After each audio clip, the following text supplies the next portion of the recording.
Hello,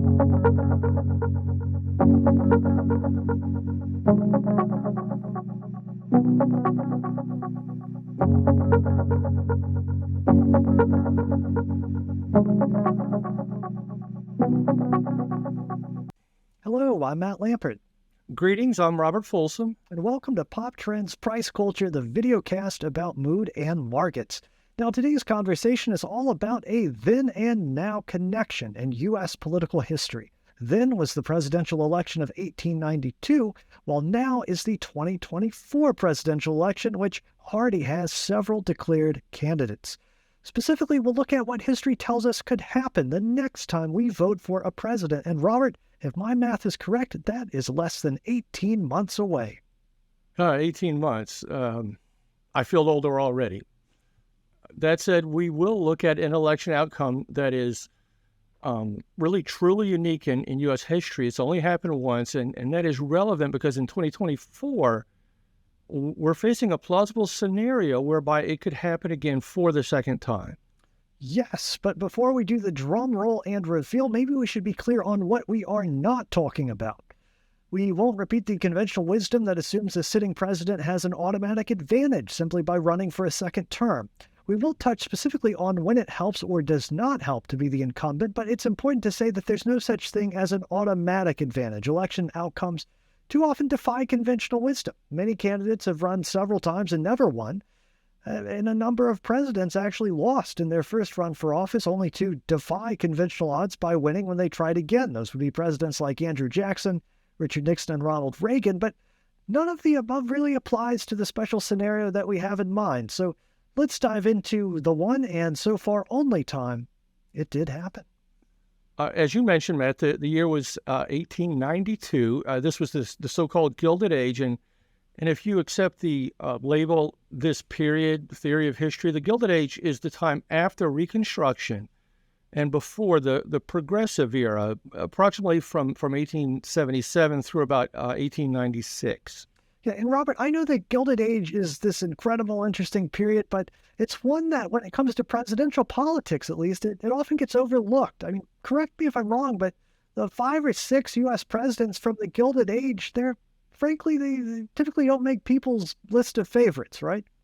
Not only will I not correct you, Matt, I'll go so far as to put it this way. On Thursday evenings, I play trivia at a local restaurant. And each week, there's usually a question about U.S. presidents. And those are the questions when my teammates look at me like, tell me you got this one.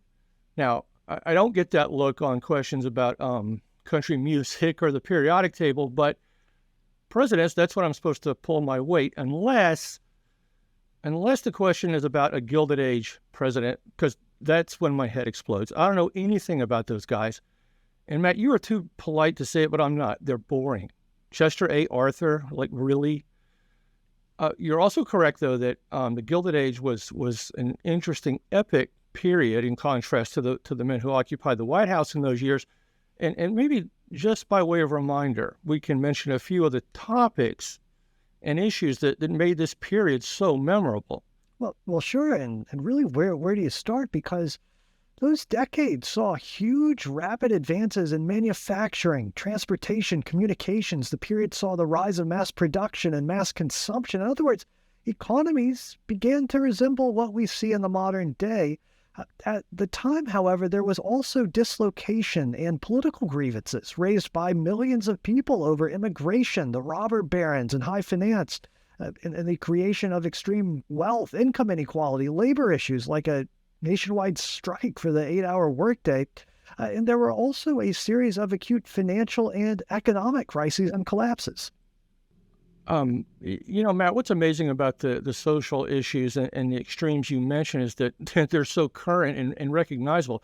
Yes, we're in a digital age, but what's consistently in our headlines? Immigration, the digital robber barons, and in fact, the entire billionaire class. We've had a series of acute financial and economic crises that began in 2000. The public has deep grievances over wages and income inequality. And whereas the Gilded Age had inventions like autos and the telephone, in the past 20, 25 years, we have developed electric cars that are self-driving. We've gone from the telephone to smartphones, social media, into the internet. And so, we've touched on several of the broad parallels our time has with the Gilded Age. Maybe it'd be a good idea to get to the politics, elections, re-elections, and incumbent presidents. And Matt, you co-authored a piece of published scholarship that statistically identified which variable best predicts whether voters will reward an incumbent president with a second term, correct? We did, yes. This was a paper that Robert Prechter, Deepak Goel, Wayne Park, and I worked on. We published it back in 2012, and we studied stock market performance and economic performance leading up to every presidential re-election bid going back to George Washington in 1792. And we found that the 3-year net percentage price change in the stock market was the best indicator we looked at of whether an incumbent would be reelected. It was a better indicator than macroeconomic variables like GDP, inflation, and unemployment, whether you look at those separately or combined.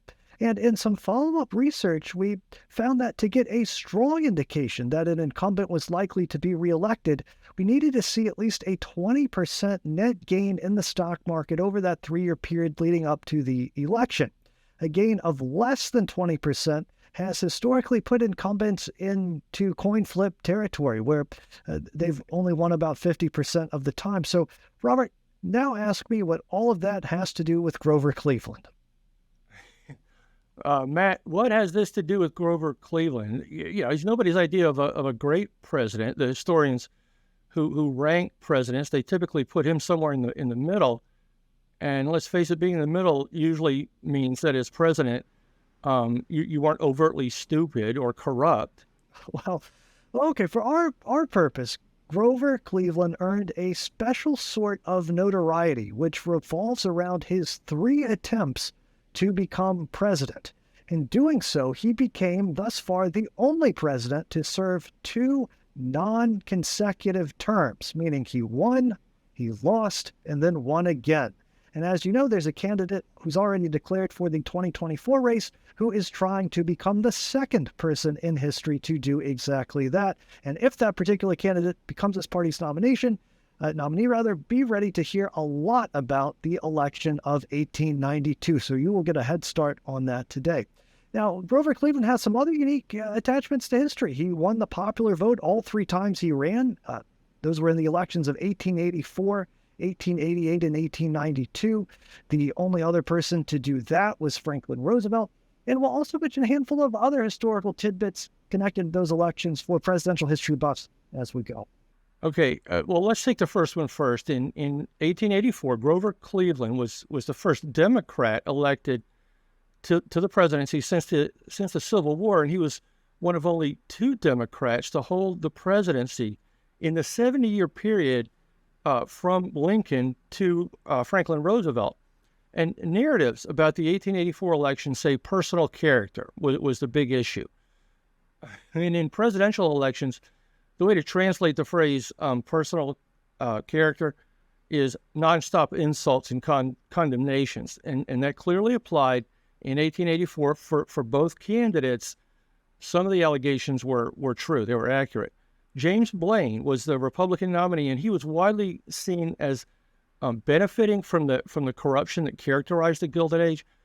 Grover Cleveland's scandal erupted during the campaign itself, and it was that he had fathered an illegitimate child. And so Cleveland says, yeah, maybe, but I've been providing financial support. And so he survived that scandal in part because Blaine was widely seen as the more flawed candidate. And the election was razor thin. It was decided by fewer than 60,000 votes, or about 1/2%. The Prohibition Party and the Anti-Monopoly Party each had more than 1% of the vote, which is to say, enough votes to change the outcome. And soon after the 1884 election, Grover Cleveland, he married Frances Folsom, the daughter of his friend and law partner. He was age 49, and she was 21, and that makes her by far the youngest first lady in U.S. history. Okay, Robert, I can't help myself. A minute ago, you said you didn't know anything about Gilded Age presidents, and now suddenly you know all of this stuff about Grover Cleveland and the 1884 election. What's up?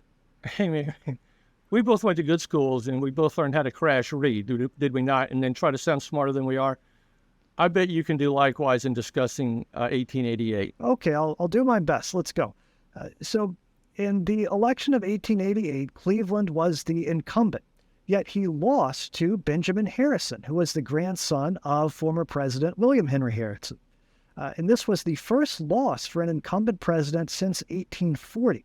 And if we look at a chart of the stock market's performance leading up to that election, what we see is that over those 3 years before Election Day, the market went mostly net sideways until the final months before the election, in which it rallied strongly. It ended up closing up about 17% net higher over that 3-year window, which put it in the top end of that coin flip territory range. And fittingly, the result of that election was divided. Cleveland eked out a win in the popular vote, but he lost the one that counts, the Electoral College. And that particular outcome, that divided election, did not happen again until the year 2000. And Robert, again here, the popular vote was extremely close. It was decided by less than 1 percentage point. And again, there were some third parties, the Prohibition Party and the Union Labor Party, that all got more than 1% of the vote there as well. And in turn, the 1892 election was a rematch of 1888. And this time, Benjamin Harrison was the incumbent. His opponent was former President Grover Cleveland. This, too, was a very close vote, in part because a third-party candidate who had run on a left-wing agrarian platform got a significant percentage of the vote. 1888 and 1892 are the only consecutive presidential elections that saw the elected incumbent lose. Now, that may make some viewers think, wait, what about Gerald Ford in 76 and Jimmy Carter in 1980? Ford was not an elected incumbent. He was the vice president for Richard Nixon. And when Nixon resigned in 84, Ford became president. Yeah, so this is such a unique period in presidential politics. And if we go back to the election of 1892 and pull up a chart of the stock market's performance in the 3 years leading up to that election, what we see here is that the market went net negative for most of that time, again, until the final few months, and then it rallied strongly. It ends up closing up about 11% net higher over that 3-year window due to that rally. But again, that puts it into coin flip territory, and this time Cleveland comes out on top.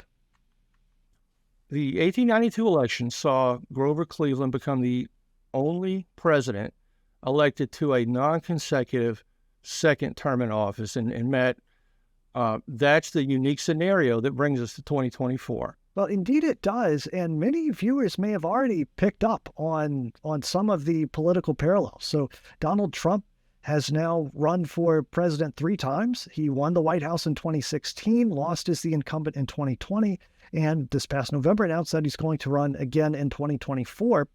The 1884 and 2016 elections featured what even real-time commentators perceived to be deeply flawed candidates from both of the major parties.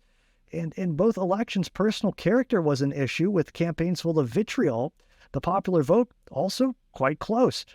The 1888 and 2020 elections both saw the incumbent lose, and again, the popular vote was close. As for the 1892 and 2024 elections, 2024 could see a rematch of incumbent Biden and former President Trump. It could be the second time an elected president loses in consecutive elections, and it could be the only other time a president is elected to a non-consecutive second term in office. And as we've seen in history, a strong performance by a third-party candidate could have an influence on the outcome. Now, Robert, we've covered a lot, but is there anything else that comes to mind? Yes. What comes to mind is I think we're going to have to keep a close eye on the who's going to win in 2024 chart, and I won't be surprised if we have to revisit it in 2 or 3 more pop trends price culture conversations to come in the next 18 months. No doubt we will keep our eye on that chart. In fact, let's take a look at where things stand at the moment. So you can see, as of the time of this recording, the market is teetering between 2 important zones there. We've got the coin flip territory zone and the historical challenger strong favorite zone. And right now the market is just teetering into that challenger strong favorite zone. But hey, a lot can happen between now and election day, so we will keep our eye on that chart. All right, let's wrap things up for today. To our viewers, thank you for watching. Of course, please like, comment, subscribe. We love hearing from you. Robert, thank you for this conversation. Let's talk again soon. Thank you, Matt. That was a lot of fun.